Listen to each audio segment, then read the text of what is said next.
Hello my wonderful people. Thank you for coming around. I have an interesting story to share with you this festive season. Sit back and enjoy. Now let's go. Once upon a time, there lived in a distant land a handsome prince named Ovyuan. Ovyuan lived in a splendid palace with his father, the ruler of the land, who was called in those days a Ogiese. Ovyuan's mother had died when he was a baby, and when he was a young boy his father married again. So Ovyuan also lived with his stepmother, the queen, along with her son, a lad named Uki. Ovyuan's father and his stepbrother, Uki, loved him dearly, but his stepmother hated him with a passion. She desperately wanted her own son, Uki, to be the one to inherit the throne. So, while the two boys lived happily together, never suspecting evil, this wicked woman plotted a scheme to somehow get rid of Ovyuan forever. At last, one day, she thought of a plan. Going to her room, she lay down, groaning and crying out as if she was sick and in frightful pain. The Ogiese, the king, was soon notified and was much alarmed when he found the queen in such a bad way. "My dear wife," he cried, "I will have the court doctor summoned at once." "Nay," said the queen feebly, "it will do no good. Already I am near death, and none can help me. I am dying, my husband. I know that I am dying fast, and the one and only cure for my sickness, alas, I can never have one cure," said the king. "If there is anything on earth which will help you, my dear, surely you shall have it. Only tell me what it is, so I may get it for you at once." She groaned again, this time gasping for breath. "It is more than your kingdom. It is of such a nature that I dare not speak of it." Then she writhed and shuddered as if in worse pain than ever, and the king was beside himself to see her suffering so. "Tell me, my love, tell me," he begged. "No matter what it is, you shall have it. You have my promise. It is your son," whispered the wicked woman. "Ovyuan has worked an evil charm upon me. I shall die this very night if I do not drink the blood from his heart." The king shrank in horror. He loved his eldest child Ovyuan more than life itself, and to kill him would be impossible. Nevertheless, something must be done quickly.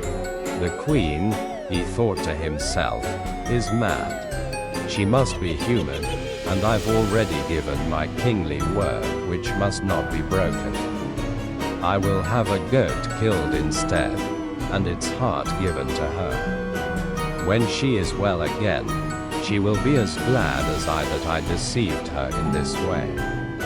So he drew near the queen and spoke reassuringly to her. "My love, your life is more precious to me than that of many sons.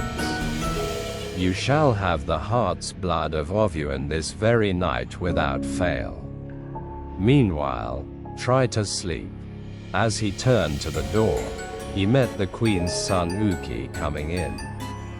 One look at the lad's face told the king that his last terrible words had been overheard.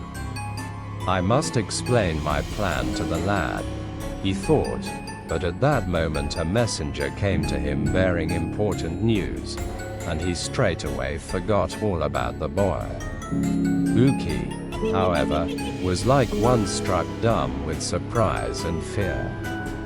He had indeed heard part of the conversation between the king and his mother, the queen, for the two had been talking loudly as he approached the door. He thought, of course, that his brother was in deadly peril. As soon as he had recovered from the shock of his discovery, he ran to find Ovyuan and poured the whole story into his ears. Ovyuan was more grieved to hear that his own father would be willing to kill him than he was worried about his own life, but there was no time to weep, for he must leave the palace at once and be far away in some safe hiding place by nightfall. "I will go with you," declared Uki. "Nay," said Ovyuan, with a grateful smile. "I do not know what dangers I may meet.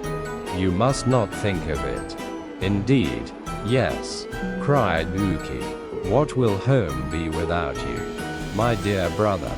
Your life shall be my life, whatever and wherever it takes us."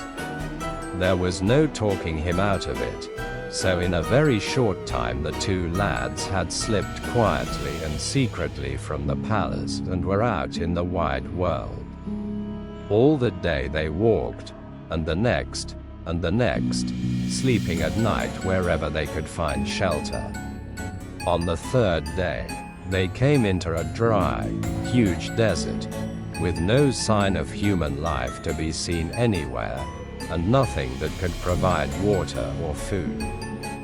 At last, exhausted, Uki stumbled and fell on the sand.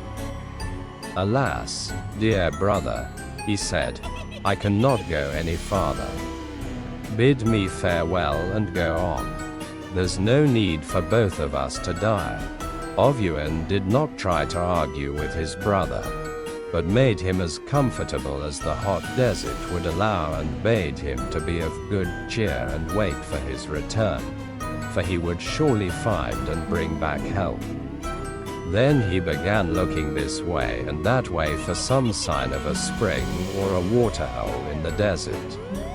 At last, his eye was caught by a bright red something on the side of a rocky cliff not far away. He quickened his step to see what it might be and found that it was a great red door set deep into the face of the rock. He rapped upon the door, and soon it was opened by a kindly-looking old man. Ovyuan was so relieved to see another human being, he could have kissed the old man's long, flowing beard. Quickly he told his story and begged the old man to help Uki. The hermit lost no time in walking with Ovyuan back to where his brother lay. Together the two of them carried Moonlight back to the hermit's cave, where the old man used all of his skill to care for the exhausted boy until he was fully recovered. So the two lads started a new life with the old hermit. The weeks and months passed, and the three of them lived happily together in their cave behind the red door in the desert. It so happened that the biggest king called Oba, that is, the ruler over the entire country, was a wicked, ill-tempered, suspicious man. Above all else, this Oba hated and feared strangers, because it had been foretold that one day he would lose his throne and crown to some lad from a strange land. And so he had made a law that any young man who entered his kingdom from another country would be seized at once by his soldiers and cast into a cave to be devoured by 3 fierce demon bears. At last, in some mysterious way, the Oba learned of 2 lads living with the hermit in his cave behind the red door in the cliff. He sent his soldiers at once to fetch them. The old man noticed the Oba's soldiers coming across the desert and at once guessed why they were there. While the men were still far off, he ran quickly to the 2 boys and urged them to hide.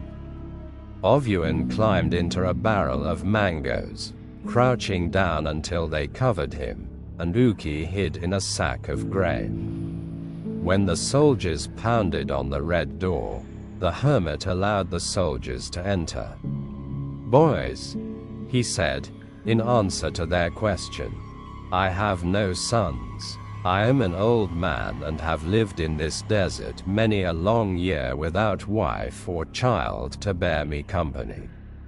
You must be mistaken. The soldiers roughly pushed the hermit. You had better not lie to the Ober's soldiers, the captain threatened. I have told you no lie, replied the hermit, but if you doubt my word, come in and see for yourselves. With a growl and an oath, the captain seized the hermit by his long white beard and shook him. So you thought you would give us the trouble of searching, said he. We'll do no such thing. I know there is a boy here, and my orders are to fetch him, so bring him out at once, and hurry up with it. He raised his sword over the hermit's head, but before he could swing it down, Ovyuan leaped out from his hiding place, and caught hold of the captain's arm. Oh ho, said the captain to the lad. So you are here, after all. The soldiers gathered around Ovyuan, bound his hands behind his back, flung him on a horse and, without giving him a moment to bid farewell to the grief-stricken old hermit, rode away.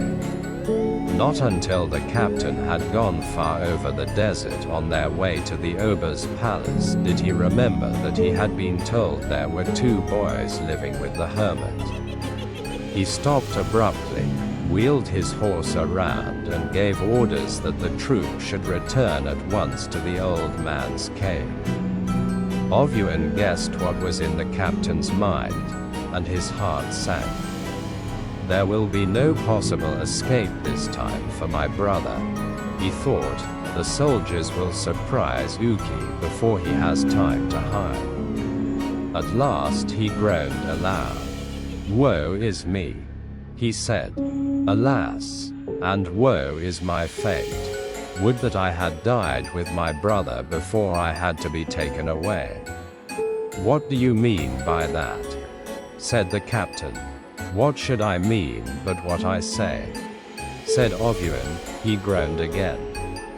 When you came to the door of our cave, we had just returned from digging the grave of my dear brother.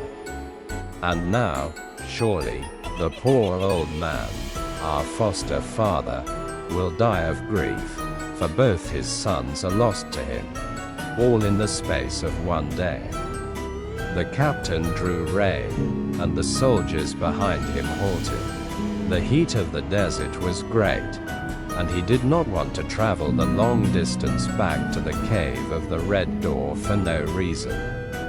Young man, he said sternly to Ovyuan, is it indeed true that your brother is dead, and that there is now no strange youth in the cave of the hermit? Have I not said it?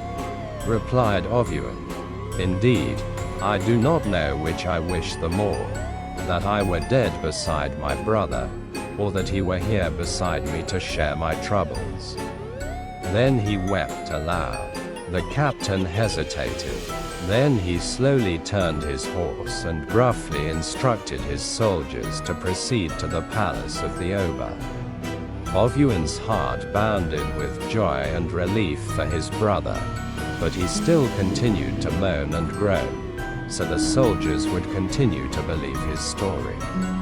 It was a long distance to the Ober's city, and by the time Ovyuan and his cruel captors had reached the palace gates, the sun was setting. Now it happened that the Ober had 2 children, both daughters, and his elder daughter was at that moment sitting on the lower roof of the palace, enjoying the cool early evening air. Looking down into the street below, she saw the line of soldiers riding by, with Ovyuan in their midst, his head bowed and his hands bound behind him.